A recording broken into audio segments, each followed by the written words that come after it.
I know this has happened to you. You get 10 hours into a game you're really excited for, but you're struggling, and you're not exactly sure why. The game's really difficult, it's just not clicking. Only come to find out that you've missed something. You've missed an item or a talent or something in the game that would make your life a lot easier. But once you find it, everything clicks.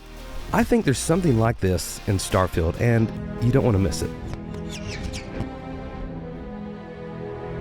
Welcome to Starfield Signal, your place for everything Starfield. And yes, I know the game is still 5 months away, but we do have 16 backgrounds and 19 different skills to keep us busy and entertained while we wait. So we might as well look at those. And these could help us avoid making the wrong decisions that might kill our first playthrough. So let's dive into the Starfield backgrounds and see if we can figure out which ones are the best starting skills. And at the end of the video, I'm going to give you the one skill that I think is great for any class, any playthrough, and you don't want to miss that. So stay tuned till the end of the video. So like I said, we have 16 different backgrounds to look at, but even more than that, if we look kind of down here at the bottom, you notice this scroll wheel here, and that tells me there's probably a few more backgrounds that we can't see on this menu.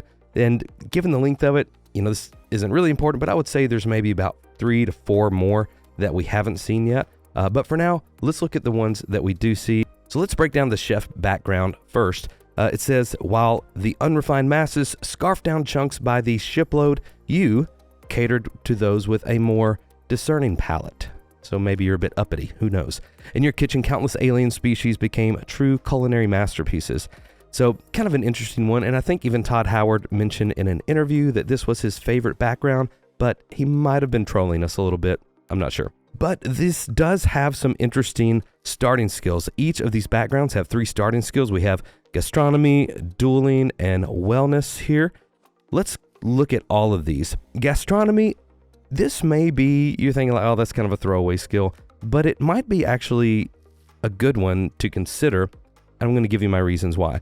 So the description says, you can craft specialty food and drinks and research additional recipes at a research lab.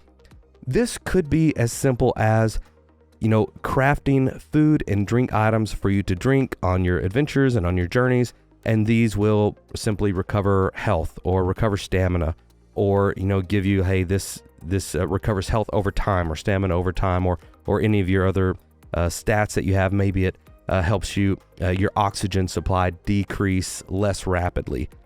We don't know.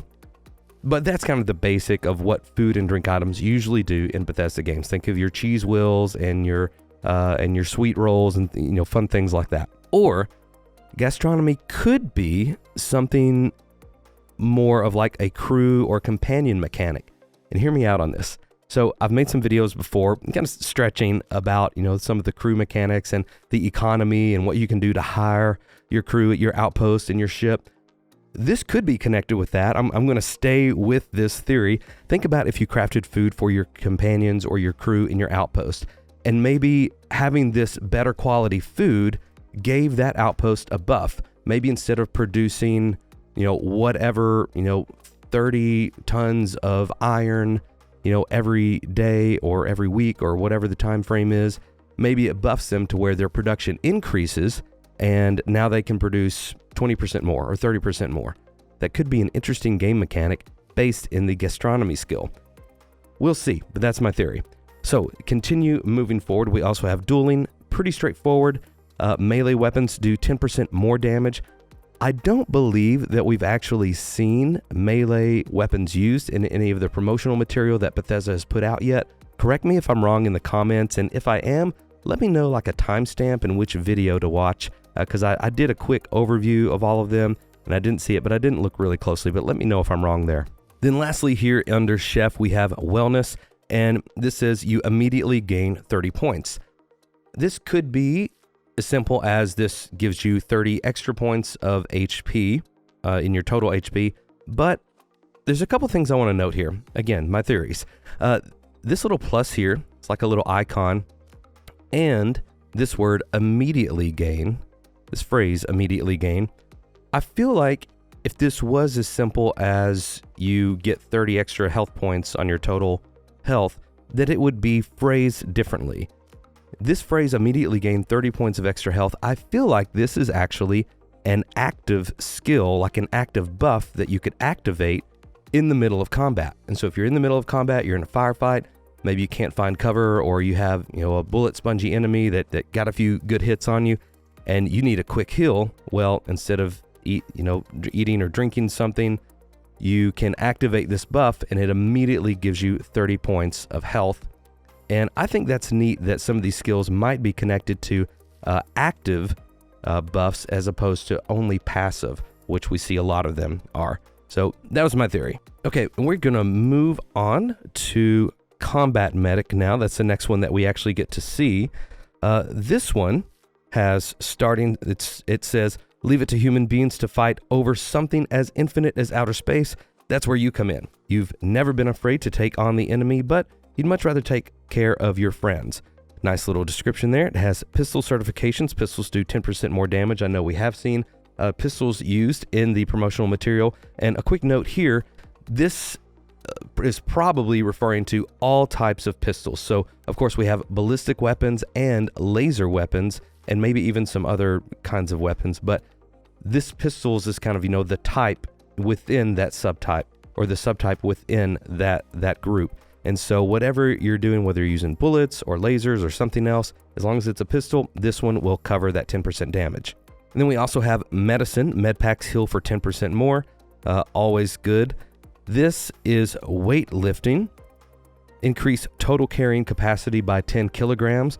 Us poor people over here in the States, we don't have a clue what 10 kilograms is. We only know pounds. And so we may struggle there. But for everyone else in the world, you know exactly what that means. But this makes sense. And I like that I kind of referred to this in my other video, but this makes sense for a combat medic, right? So if you're going into these backgrounds and you're wanting to role play and actually kind of lean into your character, not only, the skills that you have, but the backgrounds and the stories that you kind of dream up for these characters, this makes sense for them. Okay, and we're going to keep going to look at Cyber Runner. This one is really interesting. The description says, from Neon to New Atlantis, the megacorps stand as monuments to power, prestige, and profit. You've worked both for and against them on the inside and out, often sacrificing conscience for credits. Now, same here, pistols, nothing new there, but we do have a new tech skill. And we're going to talk more about these shapes and the colors and the skill trees later, so we'll come back to that. For security, it says that you can attempt to hack advanced locks and 2 auto attempts will be banked. So simple enough, this means that there are different levels of locks that you can hack into, probably with some mini game. I'm unsure if that mini game we saw in the very first promotional gameplay reveal was like a lock picking mechanic or a hacking mechanic, or if those are one and the same. I'll have to go back and look at that. But it's obvious that there are different levels of security, whether it's lockpicking or hacking, or if those are both. There are different levels to those, probably basic or beginner, and then advanced, and then master, or whatever kind of labels they want to put on there. And so this lets you actually get to try to unlock these advanced locks. And then I thought this next phrase was interesting. The 2 auto attempts can be banked, and so evidently within this skill tree, it's going to give you a certain amount of auto unlock attempts. Well, if you go ahead and do this minigame manually, it says that you can bank up to 2 auto attempts. And so I think that means that if you do it manually, then you don't use your auto attempts. 2 of those auto attempts that you have start to build up, and you can bank at least 2 of them. And so as you grow this skill or you rank this up, this could be increase to 3, 4, 5, 6, maybe. We'll have to see, but I think that's a really cool mechanic, and it kind of incentivizes you to kind of lean into the mini game, to actually try it out, so that you can bank these auto attempts. So maybe if you're in a rush or you have enemies around and you don't have time to actually do the mini game, then you can use these auto attempts in those tense situations. The next one we see is Persuasion, and this says you can gain an increased chance of success on speech challenges. I think this one is going to be a really interesting one, and also a really important one for probably any playthrough, whether you want to lean into that role play or not, just because of how much Bethesda has talked about the dialogue system that they've built in Starfield. It's obvious that they've spent a lot of time on it. They've written more dialogue for this game than any other game in their library, and they've even kind of promoted or said how great they think the persuasion and dialogue system is, and that it feels very natural and that you're not kind of like taken out of the game and into some other mini game, that it feels like just a natural part of the conversation. So for that reason, I think that the persuasion system is going to be really interesting and really helpful. So this may be one to watch out for. And again, we'll come back at the end of the video and talk about which skills would be best for your specific playthrough. And then again, that one skill that I think will be the best one overall for every playthrough. Let's keep moving.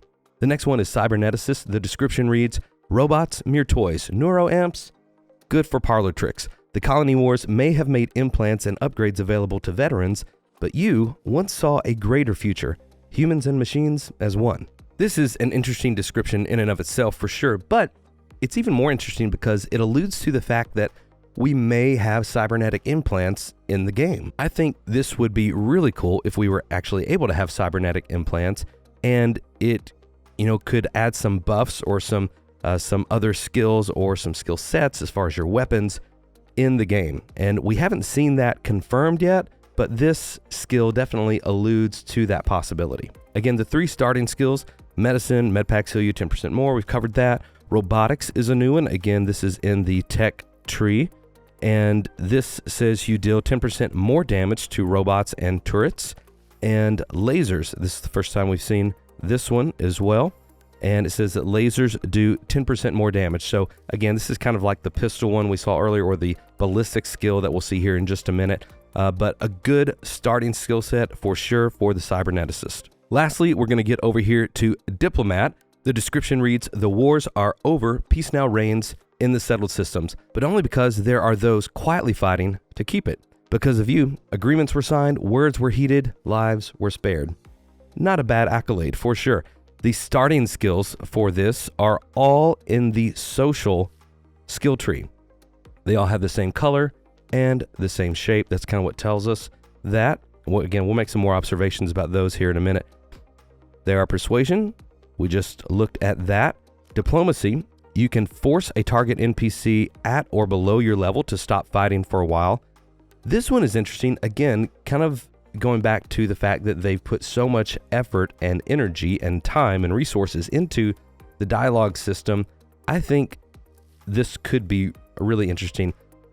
There was a little promotional clip used in one of Todd Howard's interviews where it shows the persuasion system happening, and the NPC or the enemy you're talking with says something to the effect of, you would just give up the ship.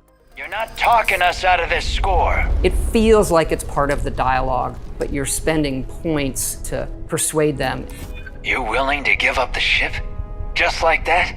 And so this could have been an example of diplomacy being used. Maybe you went into a room or you went into an arena or somewhere and the fighting just started. People started firing at you, you started firing back, but you were able to use your diplomacy skill to stop the fighting for a bit so you could actually hash it out. And this is a really cool RPG mechanic. If your desires aligned, if you're going into somewhere and these pirates want this ship and you don't want the ship, you actually want some artifact that's there, you can catch a ride home. Why not? Why not save a few lives? Again, really cool role-playing game mechanic. Hopefully we'll see a little bit more of that in the June showcase. And then lastly over here, bargaining says you can buy items for 5% less and sell them for 10% more. This, I think, is always helpful, just because think of, Bethesda games, you're going to have at least a 10 to 12, maybe 15-hour playthrough at minimum, even if you beeline the main story quest. And so over that amount of time, buying things for 5% less, selling things for 10% more is going to add up quite a bit. And then think if you do more of a completionist playthrough and you're in this playthrough for 60, 70, maybe 80 hours doing all the side quests and all the content, building all the outposts and the ships and all that, this is really going to add up. And not only considering just selling weapons that you find off of enemies that you've put down, but think about your spaceship parts, right? Several of those that we've already seen. I did a shipbuilding video a few weeks ago. Definitely check that out if you haven't already. but some of those parts cost 15, 17, 20,000 credits, maybe even more. I can't remember off the top of my head. But again, if you're getting 10% more from all of those over the course of a 40-hour playthrough or a 50-hour playthrough, that's going to add up, and that's going to really help you. Okay, so that does it for as far as analyzing all of the backgrounds that we can actually see. But just real quick, we'll note we do have Beast Hunter, Bouncer, Bounty Hunter before we got to Chef. All of those seem like kind of combat heavy backgrounds. Of course, for the Beast Hunter and Bounty Hunter, you're going to need probably some buffs in your weaponry or your defenses. For Bouncer, there could even be like some social aspects there we don't see, but I could imagine diplomacy being a thing. Bouncers have to kind of mitigate and cool down situations. Also, below here we have Explorer, Gangster, Homesteader, Industrialist, Long Hauler, Pilgrim, Professor, Ronin, and then as we mentioned before, as we can see here on the scroll wheel, there's probably 3 or 4 more backgrounds that they have in here. And again, this was last June, so thinking about, they've had by the time of launch, they will have had maybe 15 months to work on it since then. So I wouldn't be surprised if they had more backgrounds, or if they've even combined some of these or tweaked them just a little bit. But suffice it to say, I feel like they've got off to a great start. And just a couple of notes here. I feel like the Homesteader, that may be something to do with building outposts. Maybe that the skills there, it gives you the ability to claim more outposts or build up more outposts at one time. Maybe it gives you a discount on the parts and materials you need to build those outposts. As we've seen in the outpost building mechanics, I did a video on that as well. Go check that out. Each section that you build, you have to have resources for that. So maybe it decreases the amount of resources you have. Lots of different opportunities. And then the Pilgrim I thought was interesting. That could be related to the spiritual or the religious sects or groups in the game. And so, again, some really interesting backgrounds here. Okay, we're going to keep moving to the skill tree. Now we'll go through all of this. We'll come back to the traits in a different video. We're going to focus on the skills now. Okay. So here is where we start to see the skill trees. So as I mentioned earlier, there are 5 different skill trees in the game that we can see here. Physical, social, combat, science, and tech. Each of them have a corresponding color. So social is kind of a yellow or kind of a yellowish green color. And then combat is red. This is physical over here. So that's green. So the physical has this kind of oblong hexagon. And the social has more of a kind of a basic hexagon here. And then combat over here has this kind of dome shape. And then let's keep going. We'll see what science is. And we don't get to see the tech one here, but we did see that earlier. I'll go back to that here in a second. For science, we do see that it's just kind of a basic oval and the color is blue.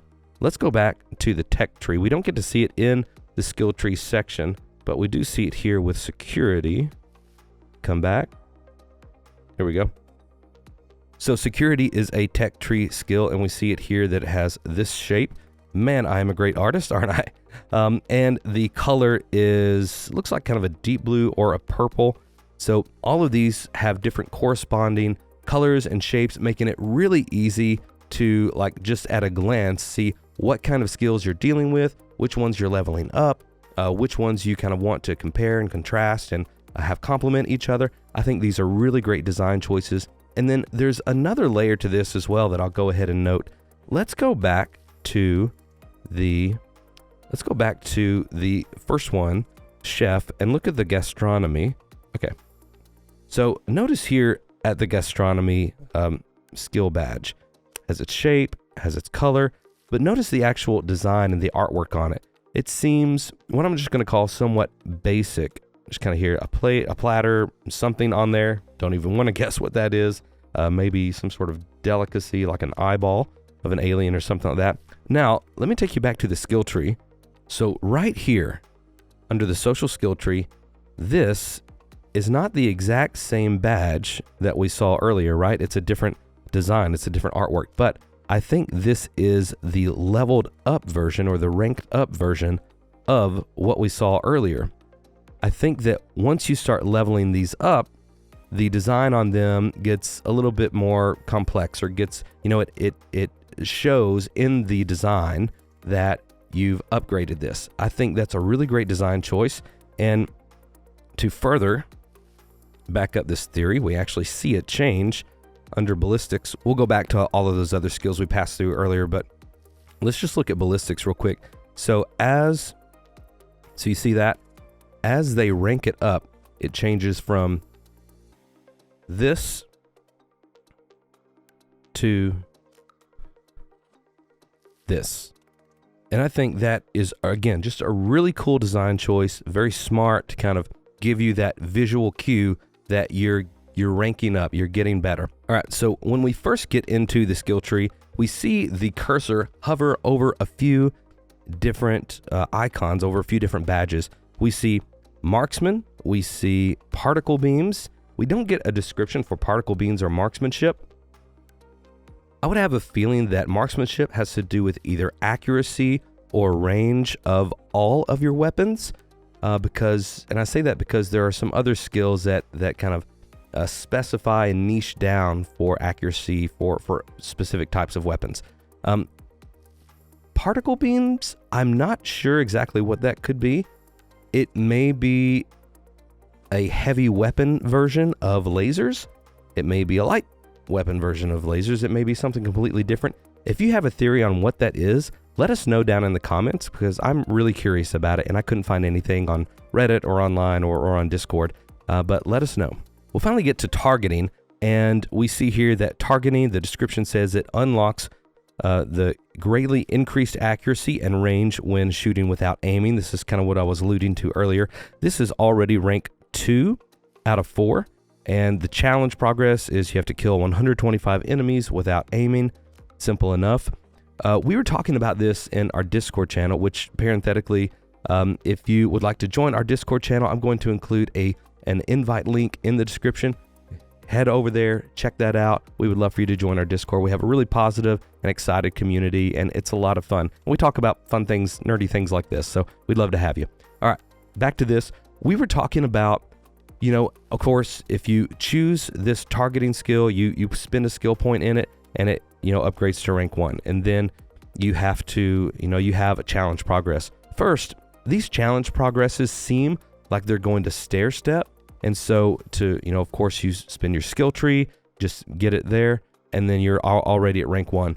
To rank it up from rank 1 to rank 2, you probably have to, maybe for this specific one, you have to kill maybe 50 or 75 enemies without aiming. And then to rank it up from 2 to 3, you have to kill 125 enemies. To rank it up from 3 to 4, you have to kill 250 or 300 or whatever amount of enemies. So it's going to stair step, so you don't have to grind out a huge amount of kills or a huge amount of whatever the skill has you do to progress every single one. It's going to get a little bit harder and a little bit longer every single time. But then the other question we were kind of asking is, okay, so let's say I don't have targeting chosen. It's blank. I haven't spent a skill in there yet. But just naturally going throughout the game and going throughout the playthrough, I'm completing, what this challenge progress would be. Do those passively count towards those rank progressions? Or do you have to wait until you've actually chosen this skill to kind of activate the counter, if you will, for these rank progressions? I think there could be some arguments made on either side of that, whether it's good or bad. It's going to make it really grindy if you get, to kind of the middle of your playthrough and you've kind of built out, your main skills, and then you want to start adding on some secondary skills. It can make it feel a little grindy if you have to already go and start killing or start, doing all these challenge progresses that you've actually already completed. But at the same time, if it does passively count towards your rank progression, that could make it a bit too easy to kind of rank everything up at once, once you get the skill points. So I'll be curious to see what they do with that mechanic specifically, but there was some good questions we were asking in Discord. And sniper certification says the unlock says scoped weapons are steadier and have less sway, which is always good if you're using a scoped weapon. And we don't get a sense of the ranks there, but I would imagine it would be similar to the other weapon-related skills in combat that you have to have certain amount of kills to rank those up. Let's keep moving forward. Rapid reloading. Here, this one's already ranked 3 out of 4. As we can see, we have to reload 150 magazine attempts to get through this challenge. And the perk that it gives you, or the unlock, says you gain a chance to reload your weapon twice as fast as normal. This is really cool. I would even love it if they had some kind of little mini game in here, kind of like Gears of War does, where it's an active reloading. So if you hit the reload button twice in a certain amount of time or within a certain time frame, then that helps you reload it quicker. Or if you don't and you miss it, then that penalizes you somehow. I always think that helps just kind of engage the player. Really like that mechanic. Let's keep moving forward. We also see heavy weapon certification. This unlock says you gain 30 damage resistance while aiming down sights with a heavy weapon, and you have to kill 250 enemies with a heavy weapon. So again, pretty basic. Let's keep moving.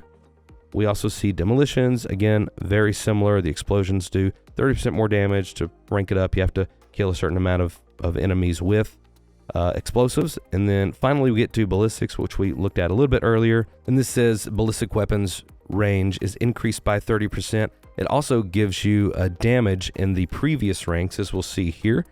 See, rank 1, ballistic weapons do 10% more damage, and then in rank 2, 20, rank 3, 30.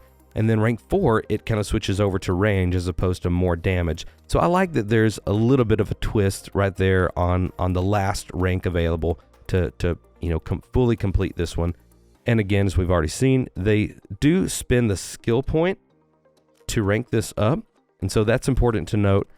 As you spend your skill points, you spend skill points to actually get that skill and to activate it. But then as you rank it up, look here, they have 1 skill point, and then as they move forward and rank it, they have spent their skill point there. I really like the skill upgrading ranking mechanics. I think it's really smart, and I'm excited for it. Okay, now after we've broken down the backgrounds and the skill trees, I want to take what we know so far and give you kind of what I think would be helpful in making your first playthrough and picking which skills that you would like. And so if you want to play with survivability in mind, maybe you're a combat heavy player and you just want to be able to kind of barge into a room, start taking people down, and worry about asking questions and strategizing later after everybody's on the floor. So with survivability in mind, from the skills we've seen here, I think wellness would be a great one, because that's going to give you that active buff that we think that you can get 30 extra points. So again, if you're in the middle of a firefight, you can activate that, get a quick boost. Also, medicine might be good as well. Use your healing packs, your medicine packs. And then in addition to that, some sort of weapon skill, whether it's ballistics that kind of covers all of your ballistic weapons, whether you use a pistol, rifle, or a shotgun, or if it's lasers, or if you want to specialize in maybe sniper weapons or something like that.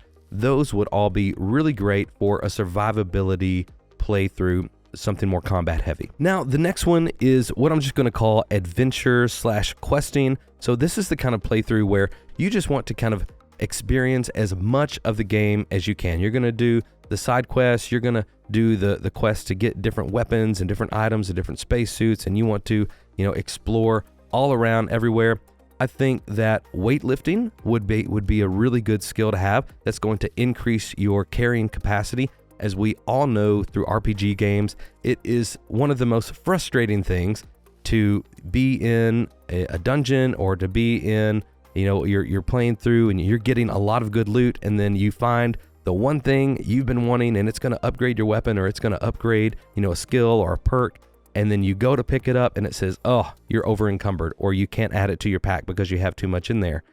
That is so frustrating. So to have a little bit of extra space and capacity within your starting playthrough, that would be very helpful. In addition to weightlifting, I think also security would be good. Just thinking like, you don't want to have to stop. You don't want to have to wait or go around or do something else. You just want to go ahead and hack through a door or hack through a system, or maybe there's some special loot again in a box or in a chest. You can go ahead and unlock that, and you don't have to worry about coming back later. You can just keep kind of going through your adventure. Then the third one for adventure/question would just be bargaining. I think bargaining is a really strong skill because you're out of all the stuff you're going to be collecting and all the loot and all the gear, you're going to be able to sell that for more. And if you do happen to need to buy something, you get a little bit of a discount off the top. So all of those things add up to make for, I think, a really good start to a playthrough where you just want to focus on the adventure, exploring, going through all the quests, all of that. The third playthrough that I think would have some good starting skills is maybe a story-driven playthrough or a role-play-driven playthrough. And so you're just focused on, you're focused on the characters, you're focused on your character and the stories and developing, kind of seeing what all this world has to offer. I think persuasion is going to be a really good one. Again, kind of thinking about that dialogue system and how much Bethesda has put into it. Persuasion is going to be really interesting. And again, you're going to be able to get more story out of all the characters if you're able to kind of entice them into giving you more information or making them do what you want them to do.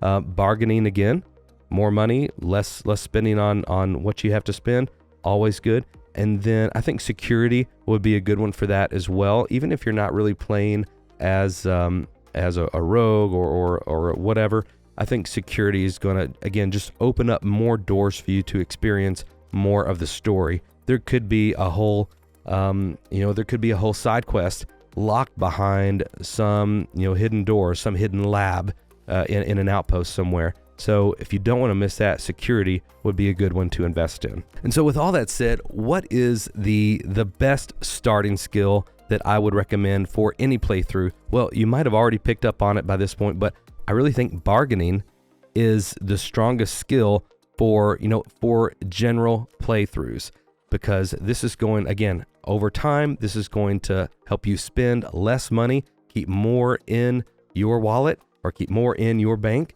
And it's going to help you get more money as well as you start selling ship parts or, developing trade routes through your outpost system.